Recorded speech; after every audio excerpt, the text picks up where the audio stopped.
a centro-esquerda e a esquerda deveriam usar as mesmas ferramentas da extrema-direita nas redes sociais? A gente sabe que o cancelamento, em particular, é um mecanismo que espontaneamente acontece nos dois campos, né? Mas tem outros que menos, que a esquerda e a centro-esquerda têm mais pudores de usar. Aí, na campanha de 2022, o Janones, que foi um simbólico disso, falou, não, a gente tem que usar as mesmas armas, vamos partir para o embate direto e agressivo e, eventualmente, inclusive, usar manipulação, fake news e etc. Ele disse isso textualmente, eu não estou acusando ele de nada. Ele admitiu que isso era uma coisa que ele achava que devia ser feita. Hoje, olhando, então, a ameaça da volta do Donald Trump, que vai retroalimentar a extrema-direita no planeta todo. Já está retroalimentando. As redes sociais, Elon Musk e Zuckerberg já, enfim, se entregaram aí a essa falta de moderação e tal, embora... por exemplo, no Brasil, o próprio Alexandre de Moraes tenha dito ontem que não, pera lá, que tem regras, não vai ser assim, não vai ser assado. A gente sabe que quando um tsunami de big techs, junto com a maior potência do mundo, decide fazer alguma coisa, enfim, algum efeito vai ter, mesmo que não consiga implementar tudo. Então, assim, o campo democrático, a centro-esquerda, a centro-direita, a esquerda, a gente assiste ou a gente parte para os mesmos instrumentos? Tá, bom, vamos lá. Aqui eu vou dar uma opinião estritamente pessoal. Me parece, e de novo, com toda a honestidade intelectual possível, no segundo turno, em 2022, a estratégia do André Janones foi exitosa e foi muito importante. Foi importante para a vitória da Frente Ampla. Especialmente porque, no auge da campanha, o André Janones, de fato, conseguiu produzir no campo bolsonarista algo que pareceria inimaginável. Quando ele ameaçou divulgar o conteúdo de um celular de que ele não dispunha, ele paralisou a campanha bolsonarista, Flávia, por mais ou menos 72 horas. Vocês lembram? A campanha bolsonarista toda parou para desmentir o que viria a seguir, que nunca veio. Ele ter conseguido paralisar a campanha bolsonarista por 48 horas é uma proeza só comparável ao Pelé interromper uma guerra civil no Haiti. O Pelé tinha um jogo do Pelé parar na guerra civil para assistir o jogo. É comparável essa façanha do Pelé. Então, reconhecendo com honestidade intelectual que o André Janones foi importante.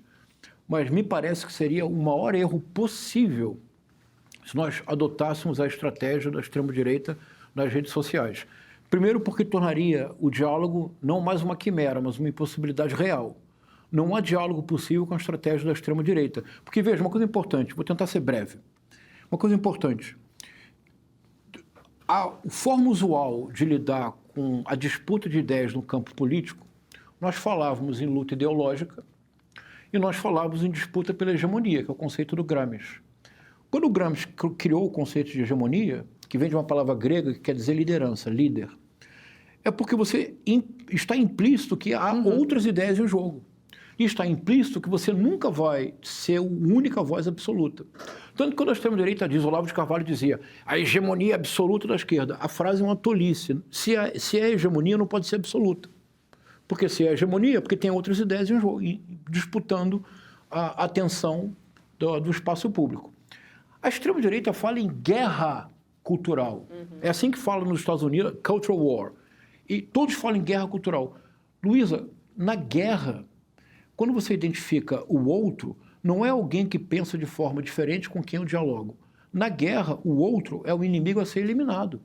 Então, para a extrema-direita, na guerra cultural, não se trata de discutir ideias, do que se trata de destruir, arrasar, aniquilar o outro. Tanto que, no mundo inteiro, a extrema-direita tem a mesma chamada para os vídeos. Por exemplo, o presidente Lula humilhado, vice-presidente destruído. É sempre assim, humilhado, destruído, aniquilado. Então, nós não podemos adotar, em nenhuma circunstância, a estratégia de comunicação da extrema-direita. Mas, então, o que fazer? Bom, eu tenho duas hipóteses, ideias, pelo menos, para pensar.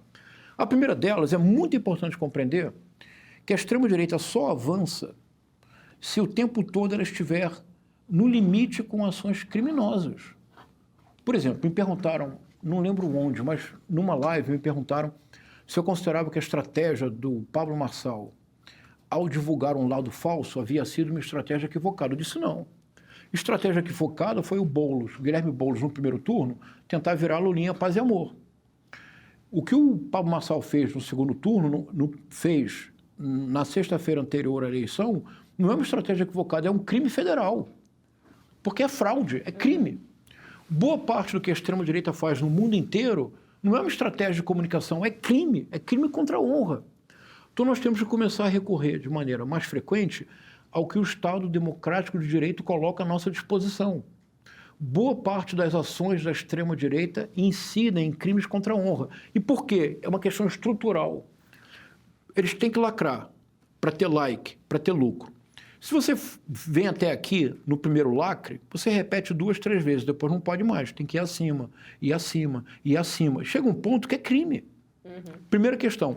Segunda questão, Flávio, que eu acho muito importante, é que a esquerda, no mundo inteiro, tem muitas vezes se acomodado a ser uma espécie de gestora de crises, de adiar o apocalipse. Não há esquerda se não houver utopia. Mas não há utopia se ela não for concreta. Então, é muito importante que os governos de esquerda, e nesse caso, especificamente o PT, é muito importante combater o bom combate e escolher as brigas corretas. Tem que taxar dividendo nesse país. Todos os países do mundo taxam, Luiz. As fortunas, as grandes fortunas, veja, o que foi proposto era 1% de imposto. No Brasil, imposto de herança é 4%. Nos Estados Unidos, Flávio, é 40%. Uma das razões pelas quais os milionários americanos são tão filantropos é uma espécie de lei Rouanet em grande escala. É porque eles vão perder 40% quando eles transmitem a herança, 40% fica para o Estado. Há lugares em que é 60%. No Brasil é 4% de transmissão de herança. Então, há alguns combates que, se a esquerda abrir mão... Agora, bem importante isso. Esse combate tem que ser feito, eu creio, da forma mais democrática possível. Por exemplo, assim como na Espanha, ali, quando o Franco morreu, que era o... Oh, meu Deus, era Adolfo Felipe Soares. Ai, meu Deus do céu. O líder da transição... Felipe, obrigado. O Felipe Soares reuniu o rei. Aliás, o rei Juan Carlos teve um papel muito importante nessa transição do franquismo para a democracia. E eles fizeram um acordo nacional, um pacto nacional, pela democracia e pelo desenvolvimento. E foi um período áureo para a Espanha, vocês lembram? Apareceu o Pedro Almodóvar, a famosa Movida madrilenha, havia um clima muito... Adolfo, professor, o senhor tem razão. Adolfo? Adolfo, o senhor tinha razão. Obrigado. Adolfo. Então, seria muito importante que um governo do PT convocasse um diálogo nacional para colocar na mesa os problemas. Sem nenhuma arrogância, dizer, olha, nós precisamos, neste país, finalmente, depois de 5 séculos, o imposto de herança não pode ser mais 4%, mas está lá, tudo bem. Não vamos colocar 40% como os americanos, vamos colocar 15%. Taxação sobre grande fortuna. Flávia, 1% é mais do que razoável. Não é uma coisa absurda. Não está dizendo que você vai taxar como a França, que até o Depardieu foi para a Rússia, porque taxavam mais de 50% da fortuna dele. Você percebe, Flávio, o que eu estou dizendo? Então, vai ser muito importante que nós tenhamos maturidade para sentar numa mesa e dizer assim, olha, o que passou, passou, está tudo ótimo, mas se nós de fato queremos um desenvolvimento mínimo, se nós temos um projeto de nação, nós vamos ter que estar juntos.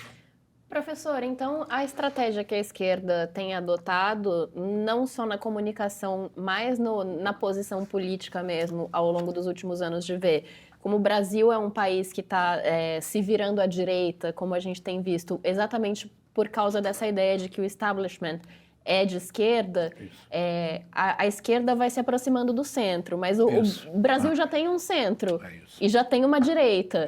Então, a esquerda está fazendo, não só do ponto de vista de comunicação, mas do ponto de vista da política, na sua visão, um caminho equivocado de tentar virar uma coisa que não é, em vez de ir para o outro lado e comunicar isso. Isso. Mas o mais importante é reconhecer, assim, de maneira madura, o governo do presidente Lula não é de esquerda e jamais será de esquerda. Não há condições objetivas no Brasil hoje para você imaginar um governo de esquerda, elas nunca houve. Mas o governo pode ser um governo de centro-esquerda. Para isso, acho que é muito importante que nós tenhamos capacidade, serenidade, maturidade para trazer para o centro da mesa a necessidade de instalar o conflito. Mas o conflito democrático e institucional. Isso quer dizer reunir. Por exemplo, eu estou preocupado com o tempo, porque eu não quero... Fica à vontade, professor. Tá. A casa é sua. Bom, por exemplo, o agronegócio no Brasil, ele é importantíssimo. Importantíssimo, não há dúvida sobre isso. Mas o agronegócio não existiria sem os subsídios governamentais. Eu, como uma pessoa de esquerda, estou propondo que o governo retire os subsídios do agro, não porque eu sou de esquerda, mas tenho bom senso. Mas o agro não tem que chamar para a mesa e dizer, olha, é justo que haja esses subsídios porque o agro é fundamental para a balança comercial do Brasil. Agora, vocês não podem dizer que o Bolsa Família é um subsídio absurdo, porque sem o subsídio do governo vocês não existem. Sem o Plano Safra, aliás, o maior Plano Safra da história foi dado pelo governo Lula. Sem o Plano Safra, esse plano que permite comprar maquinaria, modernizar toda a estrutura da produção do campo com juros que se dessem para você, Luísa, os juros do Banco Safra, nós saímos daqui agora e compramos um apartamento na Avenida Atlântica. Porque com aqueles juros, você compra o que você quiser. Então, o que eu estou chamando de conflito institucional e democrático é sentar as pessoas na mesa, desarmar os espíritos e dizer, olha, a situação é essa. O nosso projeto para o país é este. Para isso, nós vamos apresentar ao Congresso tais e tais medidas. Se vocês forem realmente contrários a elas, que pelo menos isso fique explicitado da forma mais clara possível para a população brasileira.